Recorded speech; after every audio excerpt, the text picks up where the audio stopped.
Welcome panelists, welcome audience, welcome DHIT community, welcome to the DHIT Frequency, the Digital Health Institute for Transformation's podcast and web series, where game changers, status quo challengers, health transformers come together to talk about best practices, new practices, and all else digital health, healthcare, health tech, and health transformation.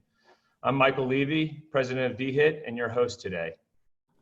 I want to start off by sharing deep appreciation, our energy, our thoughts, our prayers for all the caregivers, all the providers, all the frontline workers in this pandemic, COVID-19, for fighting every day to keep our community alive. Thank you.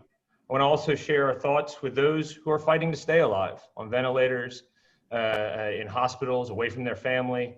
We're here with you. And to those who are struggling with this economic downturn, struggling to keep a roof over their head and food on their tables, this is a time where we need to come together and unite, and we're here with you. We support you.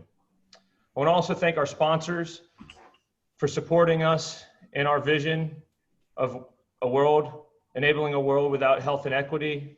And I want to also support our sponsors for helping us on our mission to maximize care across our communities by bringing global advancements of care to our communities. Thank you to our sponsors. Thank you to Blue Door Group, a leading digital health agency supporting growth and product innovation through customer and market insights. Thank you to Tango AI, a powerful human-powered neural net that is the optimal combination of human and machine intelligence to help people achieve the right balance between humans and automation to optimize outcomes. And finally, Smashing Boxes, a creative technology firm with a strong emphasis on the design and engineering of web and mobile products. Without further ado, I'd love to introduce our esteemed panel. Three individuals I've gotten to know over the years that I just have highest regard for, great admiration, and excited to bring together today to explore and discuss a very real conversation of what's going on right now in our communities across behavioral health, urgent care, and long-term care. We've had David Morris, MindCare's CEO, a behavioral health administrator, strategist, executive who's been in the behavioral health hospital administration space for over 20 years. Danielle Barrera, who is equally, tenured in health administration. Started in occupational medicine, moved into retail practices, and now in urgent care as COO of FastMed Urgent Care. And Steve Pacheco, again, equally tenured in his leadership, primarily focused on long-term care and skilled nursing facilities over the last decade plus, now running Matrix Care as president and CEO. Thank you so much, panelists, for joining us today. I'm very honored and humbled for you all to share your hour with us. Our community thanks you. Welcome.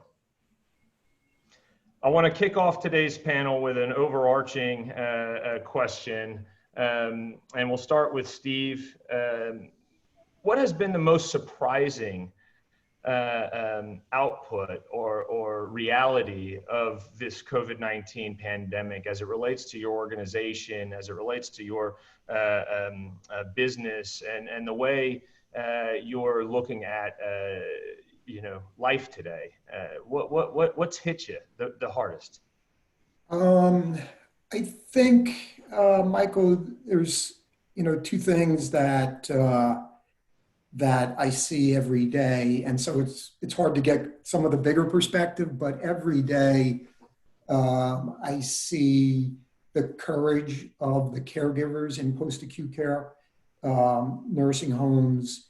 So our business covers nursing homes, assisted living, home health, home care, hospice, senior living. And it's hard to articulate how brave, courageous the people who work there are. Every nursing home it's in the country now, I think, has, I should say that, a high majority of nursing homes in the country have COVID-19 positive patients. Some are overrun with it in places like New York and New Jersey. And people are coming to work every day, going into these units and caring for the people. And I saw a comment from somebody that said, referring to one of these people, she doesn't see the virus in the patient. She only sees caring for the patient. So it's overwhelming, the courage, because the situation is dire and overwhelming in a lot of long-term care facilities, particularly around here in New York. And then the other side of it, honestly, is the passion that exists within the Matrix Care team. I don't have to do anything. It just happens. 1,100 people every day are responding and helping to assess patients, provide solutions, be responsive, guide them, help them learn, again, provide tools. We use this term at Matrix Care, care runs deep, for our customers, and it's become part of the mantra of our team, care runs deep. So those are the two things. I mean, none of those are business aspects. The facilities are being hit hard financially, dramatic drop in reimbursement, dramatic increase in costs, some regulatory relief, uncertainty on whether that's going to stay. But those are the things that kind of strike me. So in summary, the human, the heart, the person, the relationship, it's coming to the table in droves right now and shining through at Matrix Care. Yeah. I think that's fair. Yep. Danielle, are you seeing the same? Are you experiencing different? You're FastMed's in 3 states primarily, correct? Arizona, Texas, and North Carolina. Do you see differences across those states? What are you seeing? Yeah, well, first of all, thanks, Michael. I really appreciate the opportunity to be here. It's always great to connect with you whenever I have the chance, and certainly meet new fellow alum in the healthcare space. I would say, first of all, my heart goes out to every healthcare provider out there, whether you're on kind of that front line or behind the scenes, it doesn't matter. The emotional toll that this has taken on, on our healthcare providers is going to be seen for years to come, I really think. And my heart just gets full at some point, with the kindness and caring, just like Steve mentioned. Our team is very similar in terms of their willingness. They want to treat, our communities in a broad way to the extent they can. In terms of differences across all 3 states, no, interestingly enough, we're pretty much dealing with this situation and having the effects of the situation pretty much as it's similar across the 3 markets that we serve. But interestingly, I think what surprises me most, and maybe this will date me a little bit, but I've been in healthcare in some form or fashion for well over 2 decades. The last 12 plus, maybe 15, have been in the retail side of healthcare. So when we first started out in retail, no one wanted to come to us because it wasn't the traditional bricks and mortar doctor visit, wait 3 weeks to get in and sit in the lobby for 3 hours. That's completely changed, obviously, over the last few years. But what's really surprised me is the rate to which consumer behavior has changed over the last 6 weeks. We've talked about digital healthcare for decades. We always said, one day telehealth is going to be a mainstream way to receive healthcare. And I think this pandemic really accelerated the consumer's interest in reaching people, reaching healthcare providers in a new way. So that's something that I think we knew was going to happen. I don't think we thought it would be accelerated quite like this.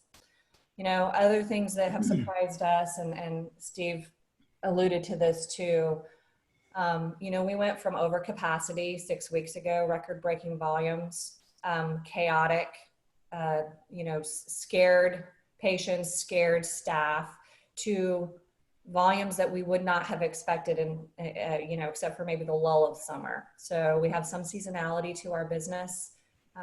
But, typically cough, cold, and flu season is a strong season for us, and we're pulling that, forward. And unfortunately, we too are suffering from financial challenges, as I'm sure many other healthcare systems are. And that's interesting, because you watch the news and you would assume, if you're not in the healthcare space, you would assume every healthcare provider is just burdened with, patient volume. And unfortunately, we have the exact opposite in most of our markets. And I would say the third thing that we were surprised at, and something that, we'll take as a lesson for sure, is the lack of PPE.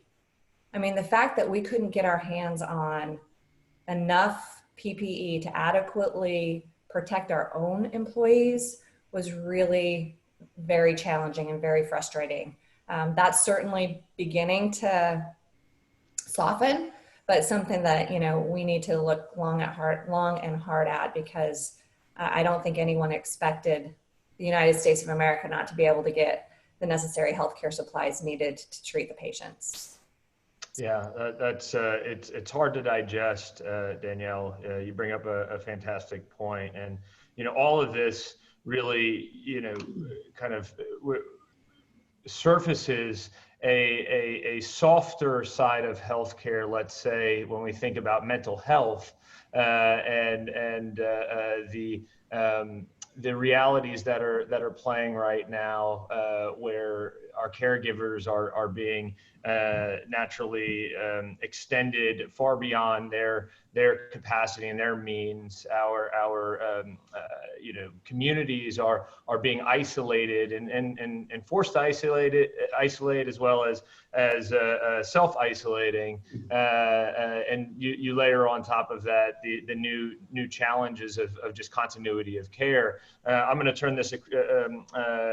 turn my focus to David, who has been running a telebehavioral health provider organization now for a number of years, and has I think seen the there before the there was there, if that makes sense, right? And now is in a position to both be at the heart of that conversation, with mental health emerging as a real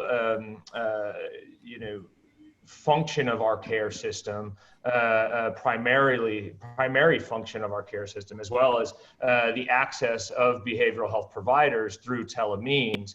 David, you service the hospitals within the emergency room environment, within inpatient units. Can you give us a sense of what you're seeing and what the reaction's been from the hospitals you serve? Sure. And I want to say thank you, Michael, too, for giving a voice to this topic. And we're hitting from different angles. I'm enjoying hearing, Danielle's perspective, as well as Steve. And, MindCare, although centralized in Central Tennessee, we reach out across the country, primarily to the ER environment, like you said. And, one of the things that I picked up from what Danielle's saying and what Steve has said, too, is that the part we probably didn't expect as much is how do we take care of our own our own staff, our own employees. We deploy close to 100 psychiatrists across the country in about 150 ERs. And, it's similar to when you're on a plane, if you can remember being on a plane, putting your oxygen mask on your child before you put it on yourself. So we really immediately realized that as mental health providers, that we're not immune to the kinds of stress and crises and unexpected that I don't think anybody could have sort of figured out what is this going to do and what's the impact going to be.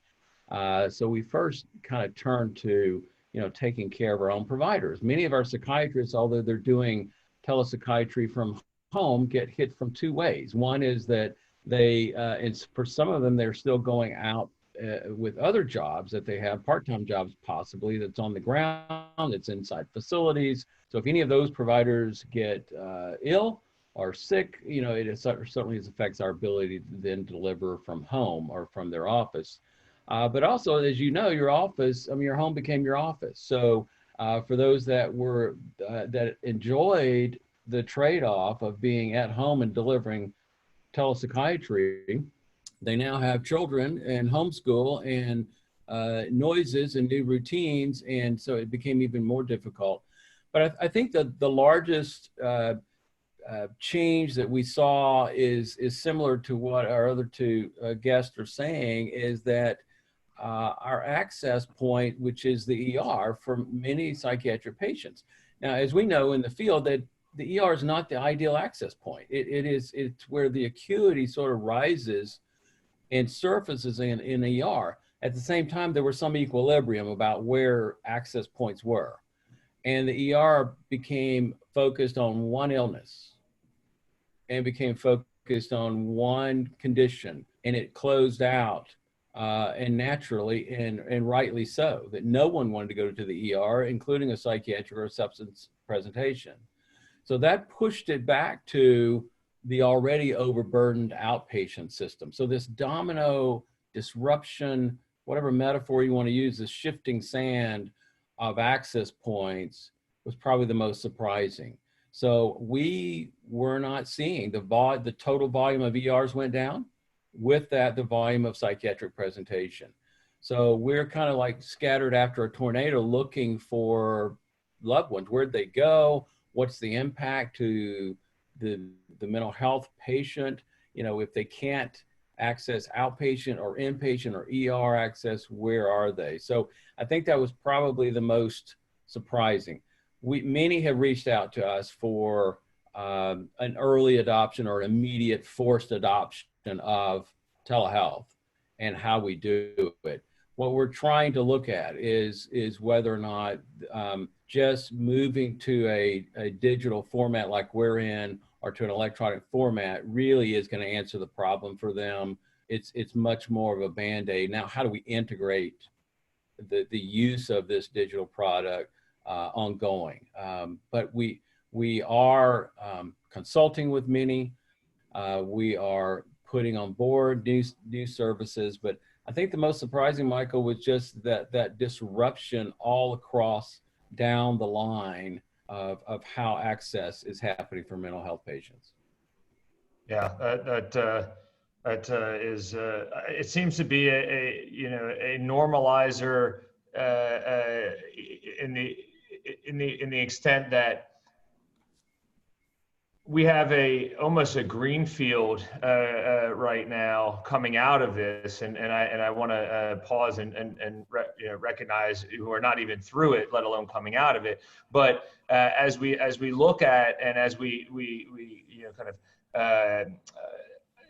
evaluate and understand the current environment across urgent care, behavioral health, long-term care, and the rest, our norms have been effectively, evaporated, right? There are no norms anymore. And so, how do we begin to strategize and evaluate what normal looks like as we mature out of this pandemic? Steve, I'm going to turn to you and really, kind of maybe rewind for a moment before we get to the future and talk about, we were on a call together a few weeks ago, and you were sharing with me, again, one of those 24-hour a day over the weekend situations, a real example of what Matrix Care has done to support, your customer base, your long-term care providers in regards to transitioning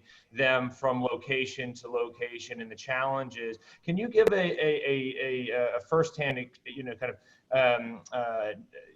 story on one of what Matrix Care has actually become in this pandemic? You talked about your organization and your teammates, rising to the challenge, but give us an example of one of those challenges. Sure. And, the way we talk about it, Michael, is we've got to be, first, is incredibly responsive to our customers. then we still have to innovate. We still have to think about how we can help them be successful in this environment, come up with new things, new solutions more rapidly. And I can talk to that. And then, we do have some, as our business, we do have extra cycles. And so how are we going to get better on the other side of this? How do we come out stronger? How do we create a better customer experience? How do we build our brand during this time? How do we build better processes? So those are the three kind of buckets that we think about this. But on that first one, it's so much driven by what's happening locally in that market, right? Healthcare is local. So in a local market up in Massachusetts, a nursing home and senior living community, the nearby hospital was getting overrun, and there was no place for the patients to go. And one of the byproducts, I think, of the past couple years in our market of value-based care, while it's created some tension between payers, acute care, and post-acute care providers, it's actually also created some collaboration between them.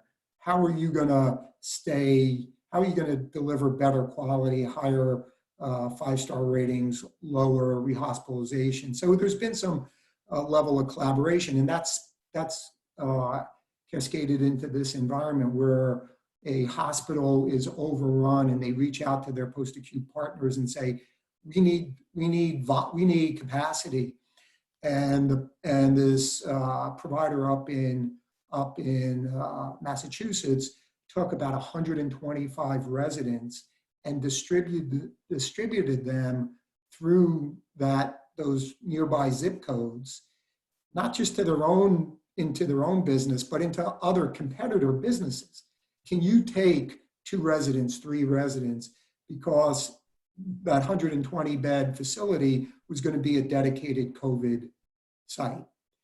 And they called us on a Friday, and it had to happen over the weekend. So we had to move patient records. All the records are electronic, right? But it's within our system. It's one of the challenges, right, of interoperability. And so we had to move the patient information as those residents moved. And then we had to create, new, we had to do a lot of intake of patients and begin the documentation process. So our team was about 12 people that worked via Zoom, basically 15 hours a day, Saturday and Sunday to do this. And by Monday morning, it was done. But it was, and it was, again, kind of the state emphasizing it, and hospitals and post-acute care providers coming together to make it happen. But it was, just an incredible 48-hour period. Yeah, beautiful example of the walls that have historically, let's say, being destroyed, and us having to really collaborate and communicate like we haven't historically to service the needs of our community and our patients. Danielle, when we look at urgent care, you're a community-based practice in a lot of respects. You're in the community. I think you have over 110 locations across these 3 states. In a lot of respects, the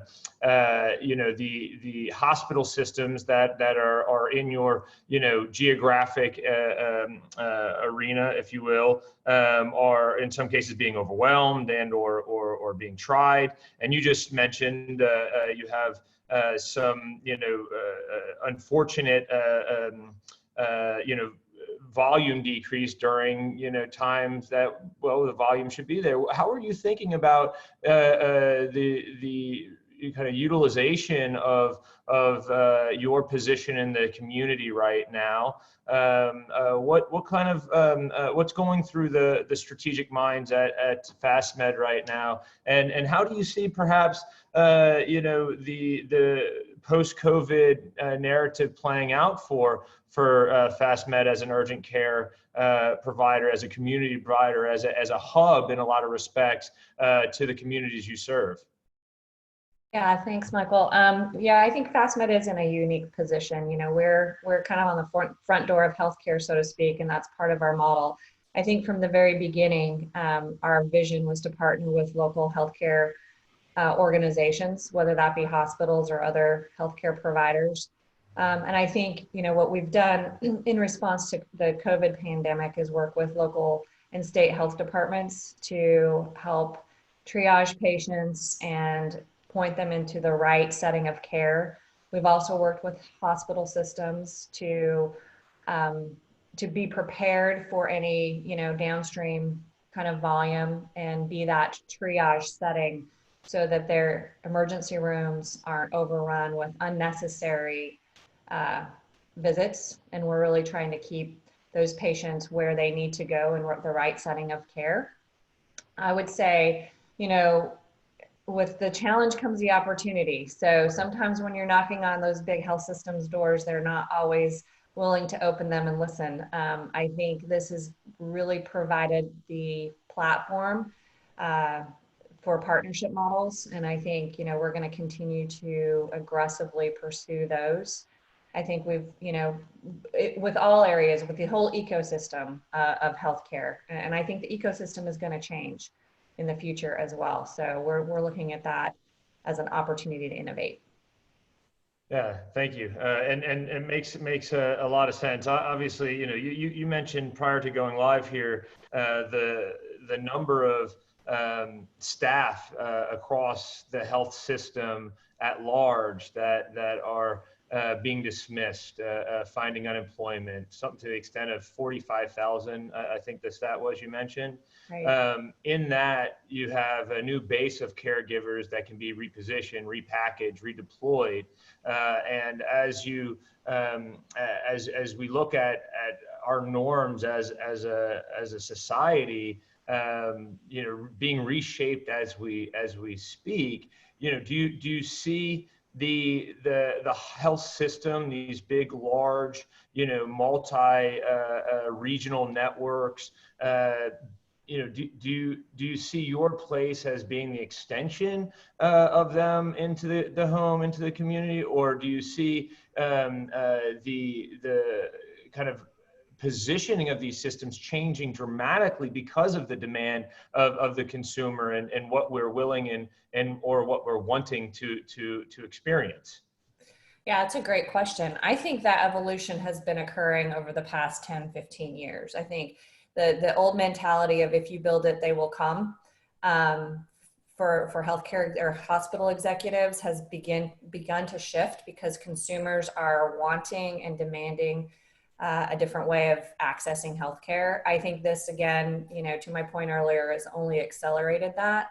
So yeah, I absolutely believe that, we'll be accessing healthcare much differently in the coming years. Great. David, naturally, MindCare and yourself as a leader in telebehavioral health have in a lot of respects been at the forefront of the trend of consumer and augmented care through telemeans. I think one of the challenges you've experienced over the years have been the regulatory barriers, the licensure,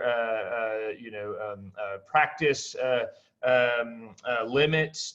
Can you speak a little bit about what you've seen over the last few weeks as it relates to CMS and the regulatory bodies treating telebehavioral health, telehealth a little differently now, and how that might be opening up opportunities for you as as MindCare and as the telebehavioral health industry evolves into post-COVID timeframe? Yeah, sure. And let me see if I can sort of overlay, the sort of the good exposure of telemedicine, telehealth, with this regulatory kind of release and where it might be going, because it's everybody's guess right now. But we are enjoying it. I think that in the space, and not just telebehavioral psychiatry, but telemedicine in general, telehealth is getting promoted, and the validity of it is increasing. I mean, even the president and the president's task force keeps using the buzzwords, and the promotion of telemedicine is working. Telemedicine is an access choice for providers. The regulatory, and as some know it as the 1135 waiver, certainly is opening the gate wide open. Now, it's probably too wide for long-term sustaining. But we are allowed, for example, to take providers across state lines with a home state license. We are seeing the CMS shortage areas being sort of increased or expanded. Really, there's been all regulatory access for patients to providers has been released, especially by CMS. And where CMS releases that, most payers follow the same thing. So the question is going to be for us, one, we certainly are enjoying the promotion of telemedicine. That's something we've been fighting for, and it's a crisis. It now brings out the sort of the adoption, the acceptance of, yeah, this is a viable means of delivering care. There's research that supports the efficacy of both face-to-face compared to telepsychiatry or telemedicine as well. So we are enjoying that, and that there will be this coming out of it, an increased acceptance. What we're not sure about is what's temporary and what's long-term related to the regulatory changes. And that's something we're going to have to just watch and see. Obviously, I don't think licensing will be, will continue to have this residual ability to go across state lines with home licenses. But things like the expansion of access to Medicare patients across shortage areas is a real possibility.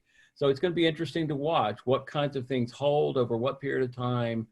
But I think it will end up being a positive move for telehealth. And do you see, you traditionally right now service the hospital system, service ERs as you stated. Do you see MindCare with this expansion in scope? Are you looking at other segments as opportunities to serve now that these regulatory and increased promotion and increased, let's say, consumer adoption is coming to surface? Yeah, I think we're starting to see some of that movement and let's just put it in the category of all ambulatory. So all outpatient kinds of interest in, can we deliver, it may not be a full, telehealth delivery. It's likely to be some kind of a hybrid. How do we expand our reach and expand our access where we didn't have it before via this telehealth means? At the same time, it's sort of putting in place a readiness, a little bit more protection against any kind of, whether it's a virus, a disaster, anything that sort of is a disruptor of care. It's putting that in place, but it's also it's a nice hybrid of delivery of care to be able to say, wow, we didn't know we could reach this population using telehealth means. Right. Thank you, Danielle. I'm gonna tug on post-COVID or even the experience. I understand. Number one, you're the first urgent care system at FastMed to implement Epic in January, right? And I'm assuming that implementation is ongoing and the fruits of that labor are yet to be seen, but likely promoted for care pathway, optimization, analytics, big data, predictive, prescriptive care delivery. You I understand, launched a COVID chatbot screening tool over the last month to support the communities in triaging care and really understanding how much of this foundation that you've been laying is again, servicing the kind of relevance of prediction and prescriptive care delivery, and where FastMed and how urgent care is organized in the future. Yeah, it's a great question. And yes, earlier this year, we announced a partnership with Epic, and we're nothing if we're not bold sometimes. We've always believed that technology has to enable the work we do as healthcare providers. And then that will continue to accelerate over time. Again, probably didn't expect that the acceleration rate to be quite so rapid as it has been lately. So from an organization standpoint, we have not pushed the pause button on the Epic implementation. We plan to go live, knock on wood, in our first market this fall. So that work is continuing to happen. And it's really interesting, Michael, we are sort of reshaping a few things with regards to some of the functionality we had planned to maybe push back. We're pushing it forward in the first go live. So that's certainly made a difference. But, give an example of a function. I'm sorry? Can you give an example about, as to one of the functions or features?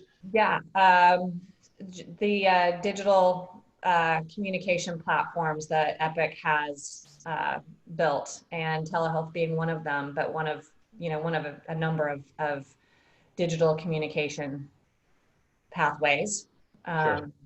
And one of the other things that we're really working hard on is, and I think Steve, mentioned this earlier, is sharing of data. I mentioned we're kind of the front door of healthcare in many respects. We don't want or pretend to be a full service healthcare provider, but we want to provide access to other means of healthcare, and partnering with health systems and health community providers is really important. And this technology platform will allow us to do that. So that's also being accelerated. How do we share information so that we can more smoothly come together as a community healthcare provider? And then, you mentioned the COVID self-assessment bot. So, it's kind of working in two worlds, right? So we're working on this Epic launch, our technology team, and at the same time, they're working to respond to this pandemic. So we were able to launch the self-assessment bot. And then on Monday, we've been working for a number of months actually on 2 telehealth pilots. So it's been it's kind of been on our roadmap, but we haven't pushed it out to the market, and we're accelerating that launch. And so next week we'll be offering a full service telehealth platform. Fantastic. Great to hear. And great to hear, you're still pushing the pedal on Epic install, and a lot of the plans there are moving to fruition as we come out of this chaotic period. I'm hopeful, and I expect that bet will pay off for you. And naturally, extending through telehealth and virtual care is the right strategitic move, and one that will provide for your communities you serve. So great to hear. Steve, MatrixCare is part of a multi-billion, multinational parent company called ResMed. ResMed over a number of years has been making some bets in digital health and digital care and technologies, and I think in your previous role to CEO of MatrixCare, you were Vice President of Strategy and Corporate Development for ResMed. And I think, some of the question marks of why and what for were kind of thrust into some of the decisions from let's say Wall Street or others about, okay, how does this all fit in, and here we are in a period where consumer demand and digital care and virtual care and that's playing out real time. Do you see ResMed? Do you see the kind of decisions and future leaning in on this continuing, and how do you see MatrixCare? And these are multiple questions, but how do you see MatrixCare really servicing on that proposition of virtual care, of digital care, considering? Sure. And before I answer that, Michael, those questions, I just want to get back to what David was saying on telehealth and long-term care. Sure. It was nascent. It was, minimal, adoption, I think, in long-term care. And we last week launched a telehealth solution in our home health and hospice business. And in 2 weeks, we'll be launching a telehealth solution on our facility-based nursing home senior living business. And I can tell you, all that came together in at lightning speed in the last 4 weeks after people talking about it for years, David, in long-term care. But to answer your question just quickly, first, ResMed has 3 businesses. They have a sleep business, a respiratory care business, and a software as a service business. And I led portfolio strategy, corporate development in a software as a service business. And it gave me, before MatrixCare, and it gave me this opportunity to see what ResMed did in the sleep business, starting about 6-7 years ago, where they had about a 30% market share. Their number one competitor, leading competitor, had 60% in the CPAP market. And they made a big bet, on digital health, on integrated care, where they saw that compliance had really reached a ceiling in that market in the high 30s, 30% compliance. And they made this bet of embedding cell technology, not Wi-Fi, but cell technology in every device, and then creating this connected health ecosystem around it that connected the patient with providers, with the sleep diagnostic centers, with durable medical equipment, and really taking friction out of that whole process. They went to Wall Street and said, this is going to be 2 years of decline in income, in net income for us. But on the other side, here's our vision, and it'll be good for our shareholders. And it worked, and they executed it flawlessly. They now have about a 62-63% market share of the worldwide sleep app business. Stock price has done wonderfully. They command a premium. And it was on that basis of digital connected health that led them to acquiring MatrixCare about 15 months ago, where they saw this opportunity to drive health and wellness, to attack high-cost diseases in markets moving to value-based care. That led you into the senior community, given macro trends, aging populations, and high cost of caring for those folks, and the need to connect payers, providers, and patients together. So that led them to MatrixCare, and I think that's the opportunity, is to work horizontally and then attack these disease categories by connecting providers, physicians, patients, and payers in this digital health ecosystem through this kind of continuous improvement thought process. So. Yeah, that's great insight, and takes a forward thinking leadership team to make bets where the financials are perhaps not in their favor in the short term, but have the fortitude and the patience to see the future come to the present, perhaps faster than we ever expected with the acceleration of our current situation. But this all this all brings to bear from my perspective the abolishment of the transactional business model to the emergence and to the maturation of the value-based business model. And I'm going to flip to Danielle here and ask with urgent cares have historically and traditionally been transactional based, perhaps further back on the curve of maturity in respects to value-based care and part of the accountable care organization narrative. How do you see your business models? You talked a lot about partnerships. You talked a lot about access, being an access point for the system. Do you see your revenues and your business model, changing from let's say direct transaction from patient to more spread and more collaborative and narrative with the other players in the system? Can you share a little bit of perspective? Sure. I think you're exactly right. Most of our current reimbursement models are fee for service in some way or another, but we have been working with payers and other health systems to come up with creative ways to provide a different kind of financial model.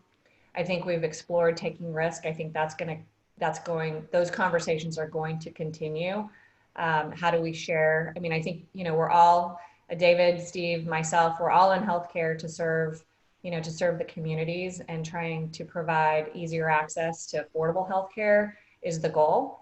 And how we do that, I think will probably, change over time. But absolutely, Michael, I think you're right. I think this idea of fee for service and value-based care, again, it's interesting because we've been working on this forever, right? So Right. This value-based concept has been on the radar screen for 10 years or maybe longer.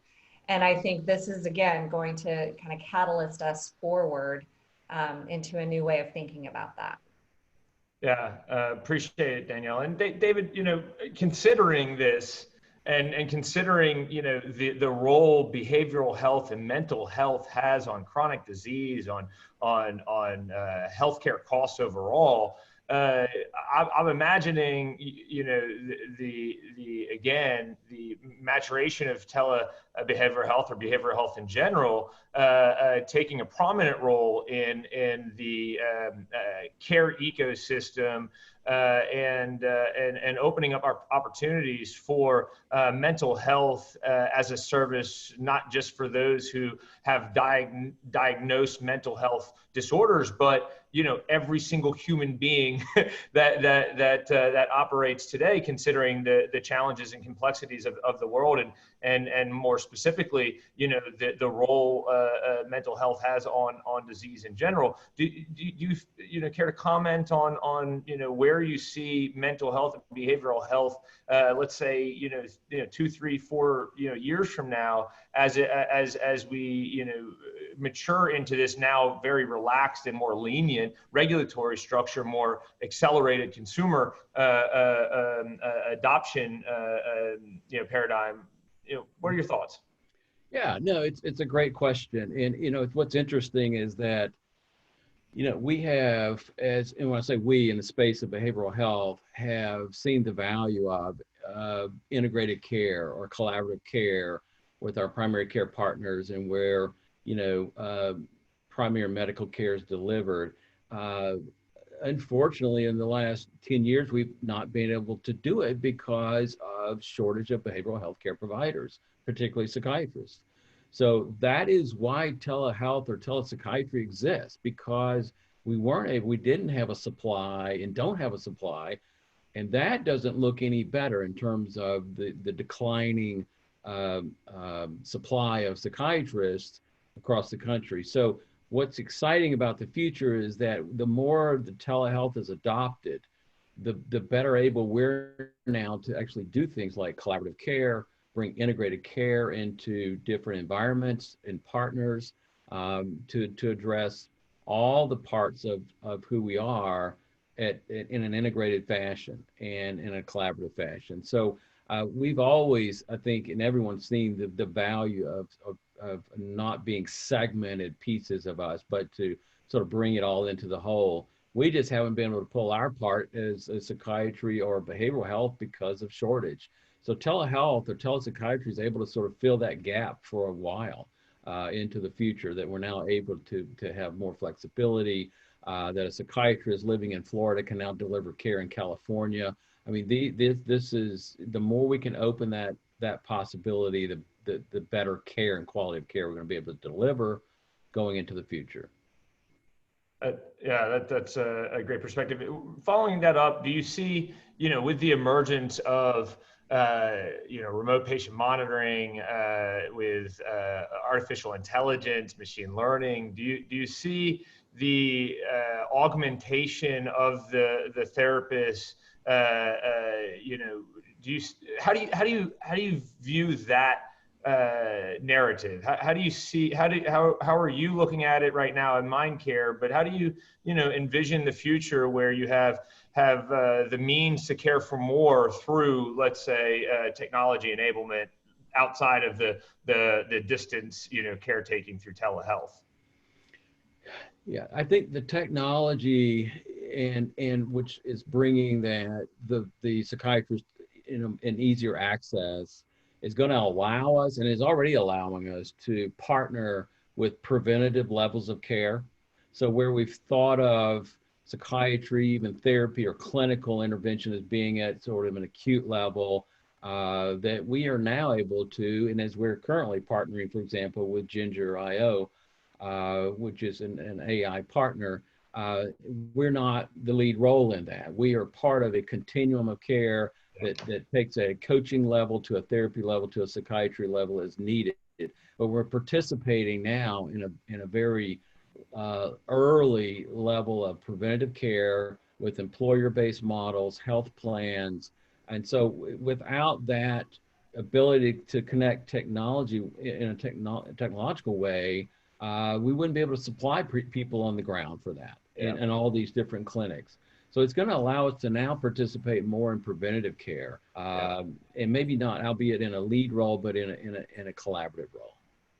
Yeah, that's great to hear, and it really echoes each perspective here today. And I'll open up to the audience. I've got some questions here, and I'll package it up in a way that ties to some of the points that were discussed. Number one, horizontal care. This horizontal, versus vertical orientation of what the system of care, is maturing into and should look like, where you no longer are just delivering on your specific, core service delivery or expertise, but you're becoming part of an entire cycle of care, where end-to-end care delivery becomes the real goal. And this is a question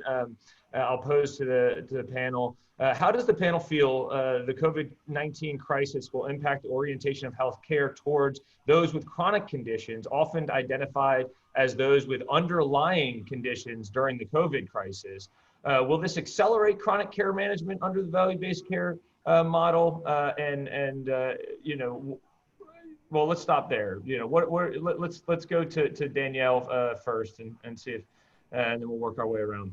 Yeah, that's a tough question. I don't know that it will accelerate, but it would probably highlight. I think what it's really highlighted, honestly, is the underlying need for behavioral health.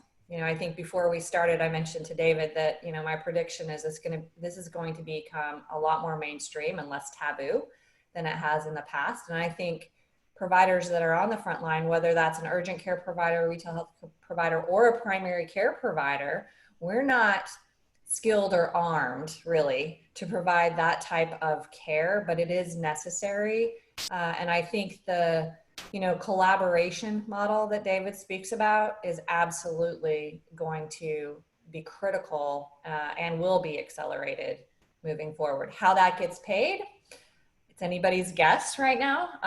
And to David's point about the regulations, we don't know whether that's a long-term permanent fix, but that is necessary in order for us to really be collaborative in the way that I think we all want to be. Very cool. Any David, Steve, any additional thoughts?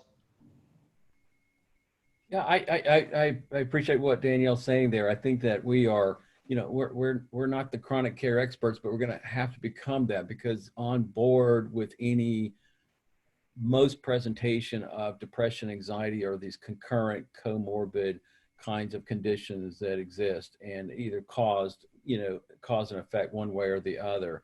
But not unusual to have the blend of both chronic conditions along with presentation of anxiety and depression, et cetera. So we no longer can sort of see that sort of as separate kinds of intervention or approach. That's going to have to be seen sort of as a whole.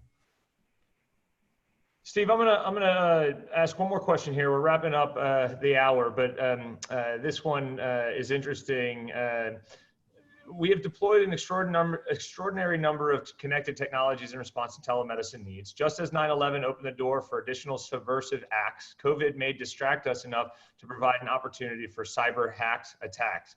Do you see an opportunity to enhance cybersecurity in relationship to telehealth applications? And I say it obviously as an EHR that is the spine of data processing, data collection, and the purveyor of a lot of these technologies. Maybe you can respond to that. Sure. I guess I don't think that COVID will escalate the urgency on information security, only because in my market, Michael, it had increased dramatically through 2019, where post-acute care providers were all of a sudden under attack. Brought down ransomware, malware attacks.